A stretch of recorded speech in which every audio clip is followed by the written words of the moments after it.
Hello, everyone. I'm back. It's been a few days, and I'm reading again from Through the Looking Glass and What Alice Found There by Lewis Carroll. Today is chapter 6, Humpty Dumpty. However, the egg only got larger and larger and more human.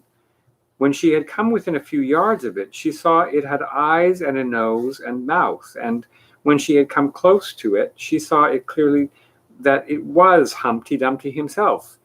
It can't be anybody else, she said to herself, as I'm certain of it, as if his name were written all over his face. It might have been written 100 times easily on that enormous face. Humpty Dumpty was sitting with his legs crossed like a Turk on the top of a high wall, such a narrow one that Alice quite wondered how he could keep his balance, and as his eyes were steadily fixed in the opposite direction, and he didn't take the least notice of her, she thought he must be a stuffed figure after all. And how exactly like an egg he is, she said aloud, standing with her hands ready to catch him, for she was every moment expecting him to fall. It's very provoking, Humpty Dumpty said after a long silence, and looked away from Alice as he spoke. To be called an egg. Very. I said you looked like an egg, sir, Alice gently explained. And some eggs are very pretty, you know, she added, hoping to turn her remark into a sort of compliment. Some people, said Humpty Dumpty, looking away from her as usual, have no more sense than a baby. Alice didn't know what to say to this. It wasn't at all like conversation, she thought, as he never said anything to her. In fact, his last remark was evidently addressed to a tree. So she stood and softly repeated to herself, Humpty Dumpty sat on a wall. Humpty Dumpty had a great fall. All the king's horses and all the king's men couldn't put Humpty Dumpty in his place again. That last line is much too long for the poetry, she added, almost out loud, forgetting that Humpty Dumpty would hear her. Don't stand chattering to yourself like that, Humpty Dumpty said, looking at her for the first time. But tell me your name and your business. My name is Alice, but it's a stupid name enough, Humpty Dumpty interrupted impatiently. What does it mean? Must a name mean something? Alice asked doubtfully. Of course it must, Humpty Dumpty said with a short laugh. My name means the shape I am, and a good handsome shape it is too. With a name like yours, you might be any shape almost. Why do you sit out here all alone? Alice said, not wishing to begin an argument. Why, because there's nobody with me, cried Humpty Dumpty. Did you think I didn't know the answer to that? Ask another. Don't you think you'd be safer down on the ground? Alice went on, not with any idea of making another riddle, but simply in her good-natured anxiety for the queer creature. That was also very narrow. That wall is so very narrow. What tremendously easy riddles you ask, Humpty Dumpty growled out. Of course I don't think so. Why, if ever I did fall off, which there's no chance of, but if I did, he pursed up his lips and looked so solemn and grand that Alice could hardly help laughing. If I did fall, he went on, the king has promised me. Ah, you must turn pale if you like. You didn't think I was going to say that, did you? The king has promised me with his very own mouth to send all his horses and all his men, Alice interrupted rather unwisely. Here's a picture, Humpty Dumpty and Alice.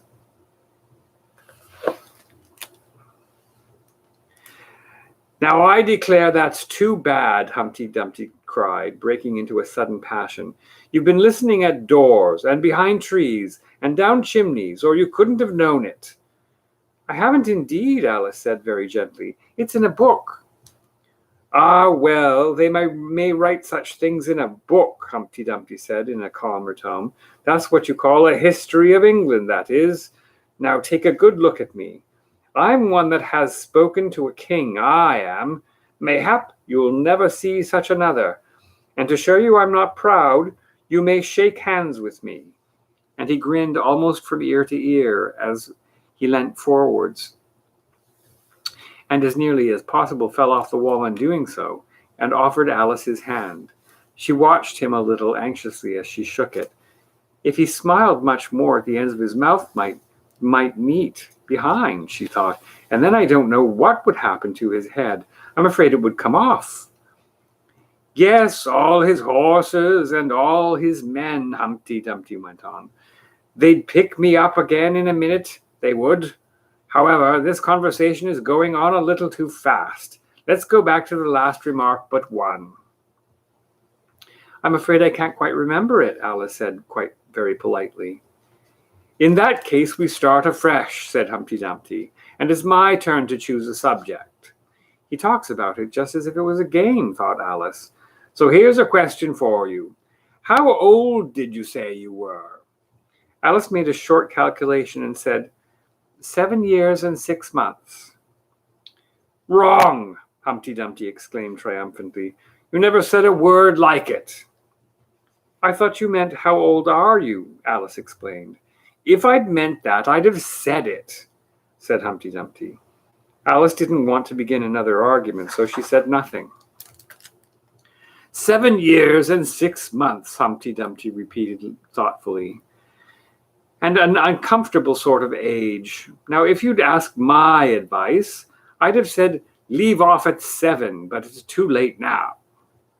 "I never ask advice about growing," Alice said indignantly. "Too proud?" the other inquired. Alice felt even more indignant at this suggestion. "I mean," she said, "that one can't help growing older." "One can't, perhaps," said Humpty Dumpty, "but 2 can. With proper assistance, you might have left off at 7. "What a beautiful belt you've got on," Alice suddenly remarked. They had had quite enough of the subject of age, she thought, and if they really were to take turns in choosing subjects, it was her turn now. At least, she corrected herself on second thoughts, a beautiful cravat. I should have said, no, a belt, I mean. I beg your pardon," she added in dismay, for Humpty Dumpty looked thoroughly offended, and she began to wish she hadn't chosen that subject. If only I knew, she thought to herself, which was neck and which was waist. Evidently, Humpty Dumpty was very angry, though he said nothing for a minute or two. When he did speak again, it was in a deep growl. "It is most provoking thing," he said at last, "when a person doesn't know a cravat from a belt." "I know it's very ignorant of me," Alice said in so humble a tone that Humpty Dumpty relented. "It's a cravat, child, and a beautiful one, as you say. It's a present from the White King and Queen. There now." "Is it really?" said Alice, quite pleased to find that she had chosen a good subject after all. "They gave it me," Humpty Dumpty continued thoughtfully, as he crossed one knee over the other and clasped his hands round it. "They gave it me for an unbirthday present."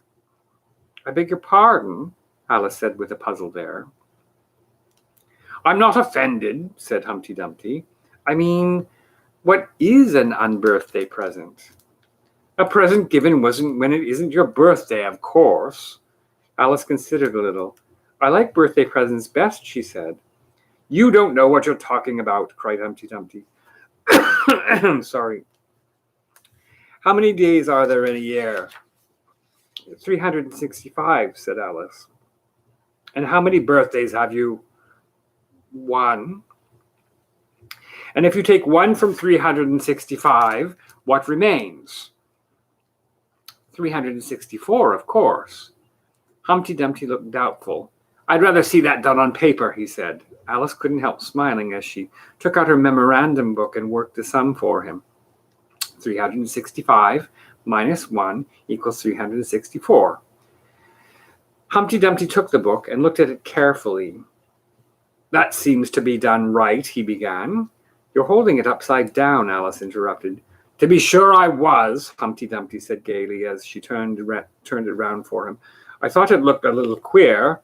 As I was saying, that seems to be done right, though I haven't time to look it over thoroughly just now, and that shows that there are 364 days when you might get an unbirthday present.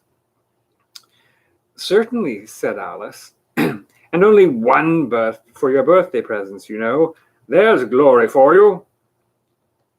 I don't know what you mean by glory, Alice said. Humpty Dumpty smiled contemptuously. Of course you don't, till I tell you.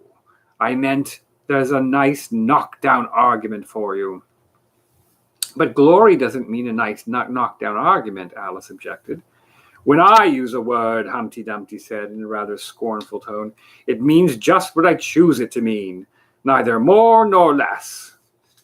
The question is, said Alice, whether you can make words mean so many different things. The question is, said Humpty Dumpty, which is to be master, that's it all. Alice was too much puzzled to say anything, so after a minute Humpty Dumpty began again. They've a temper, some of them, particularly verbs. They're the proudest. Adjectives you can do anything with, but not verbs. However, I can manage the whole lot of them. Impenetrability, that's what I say. Would you tell me, please, said Alice, what that means? Now you talk like a reasonable child, said Humpty Dumpty, looking very much pleased. I meant impenetrability. That we've had enough of that subject, and it would be just as well if you'd mention what you mean to do next, as I suppose you don't mean to stop here all the rest of your life. That's a great deal to make one word mean, Alice said in a thoughtful tone. When I make a word do a lot of work like that, said Humpty Dumpty, I always pay it extra. Oh, said Alice. She was too much puzzled to make any other remark. Ah, you should see him come round of me of a Saturday night, Humpty Dumpty went on, wagging his head gravely from side to side. For to get their wages, you know. Alice didn't venture to ask what he paid them with, so you can see I can't tell you. You seem very clever at explaining words, sir, said Alice. Would you kindly tell me the meaning of the poem called Jabberwocky? Let's hear it, said Humpty Dumpty. I can explain all the poems that were ever invented, and a good many that haven't been invented just yet. This sounded very hopeful, so Alice repeated the first verse. 'Twas brillig and the slithy toves did gyre and gimble in the wabe. All mimsy were the borogoves, and the mome raths outgrabe. That's enough to begin with, Humpty Dumpty interrupted. There are plenty of hard words there. Brillig means 4 o'clock in the afternoon, the time when you begin broiling things for dinner. That'll do very well, said Alice. And slithy? Well, slithy means live and slimy. Live is the same as active. You see, it's like a portmanteau. There are 2 meanings packed up into one word. I see it now, Alice remarked thoughtfully. And what are toves? Well, toves are something like badgers. There's something like lizards, and there's something like corkscrews. And here's a picture. You can see it, of a tove. They must be very curious-looking creatures. They are that, said Humpty Dumpty, and they also make their nests under sundials. Also, they live on cheese. And what's to gyre and to gimble? To gyre is to go round and round like a gyroscope. To gimble is to make holes like a gimlet. And the wabe is the grass plot round the sundial, I suppose, said Alice, surprised at her own ingenuity. Of course it is. It's called wabe, you know, because it goes a long way before it and a long way behind it. And a long way beyond it on each side, Alice added. Exactly so. Well then, mimsy is flimsy and miserable. There's another portmanteau for you. And a borogove is a thin, shabby-looking bird with its feathers sticking out all round, something like a live mop. And then mome raths, said Alice. I'm afraid I'm giving you a great deal of trouble. Well, a rath is a sort of green pig, but mome I'm not certain about. I think it's short for from home, meaning that they'd lost their way, you know. And what does outgrade mean? Well, outgribing is something between bellowing and whistling, with a kind of sneeze in the middle. However, you'll hear it done, maybe, down in the wood yonder, and when you've once heard it, you'll be quite content. Who's been repeating all that hard stuff to you? I read it in a book, said Alice, but I had some poetry repeated to me much easier than that, by Tweedledee, I think it was. As to poetry, you know, said Humpty Dumpty, stretching out one of his great hands, I can repeat poetry as well as other folk, if it comes to that. Oh, it needn't come to that, Alice hastily said, hoping to keep him from beginning. The piece I'm going to repeat, he went on without noticing her remark, was written entirely for your amusement. Alice felt that in that case, she really ought to listen to it, so she sat down and said, "Thank you," rather sadly. In winter when the fields are white, I sing this song for your delight. Only I don't sing it, he added, as an explanation. I see you don't, said Alice. If you can see whether I'm singing or not, you've sharper eyes than most, Humpty Dumpty remarked severely. Alice was silent. In spring when woods are getting green, I'll try to tell you what I mean. Thank you very much, said Alice. In summer when the days are long, perhaps you'll understand the song. In autumn when the leaves are brown, take pen and ink and write it down. I will if I can remember it so long, said Alice. You needn't go on making remarks like that, Humpty Dumpty said. They're not sensible and they put me out. I sent a message to the fish. I told them, this is what I wish. The little fishes of the sea, they sent an answer back to me. The little fish's answer was, we cannot do it, sir, because... I'm afraid I don't quite understand, said Alice. It gets easier further on, Humpty Dumpty replied. I sent to them again to say, it will be better to obey. The fishes answered with a grin, why, what a temper you are in. I told them once, I told them twice, they would not listen to advice. I took a kettle large and new, fit for the deed I had to do. My heart went hop, my heart went thump. I filled the kettle at the pump. Then someone came to me and said, the little fishes are in bed. I said to him, I said it plain, then you must wake them up again. I said it very loud and clear. I went and shouted in his ear. And here's Humpty Dumpty shouting in his ear. Humpty Dumpty raised his voice almost to a scream as he repeated this verse, and Alice thought with a shudder, I wouldn't have been the messenger for anything. But he was very stiff and proud. He said, you needn't shout so loud. And he was very proud and stiff. He said, I'd go and wake them if I took a corkscrew from the shelf. I went to wake them up myself. And when I found the door was locked, I pulled and pushed and kicked and knocked. And when I found the door was shut, I tried to turn the handle, but... There was a long pause. Is that all? Alice timidly asked. That's all, said Humpty Dumpty. Goodbye.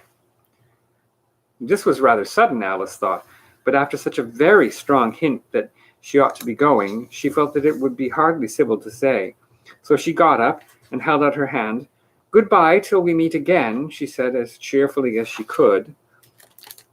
I shouldn't know you again if we did meet, Humpty Dumpty replied in a discontented tone, giving her one of his fingers to shake. You're so exactly like the other people. The face is what one goes by generally, Alice remarked in a thoughtful tone. That's just what I complain of, said Humpty Dumpty. Your face is the same as everybody else. The two eyes, so, marking their places in the air with his thumb.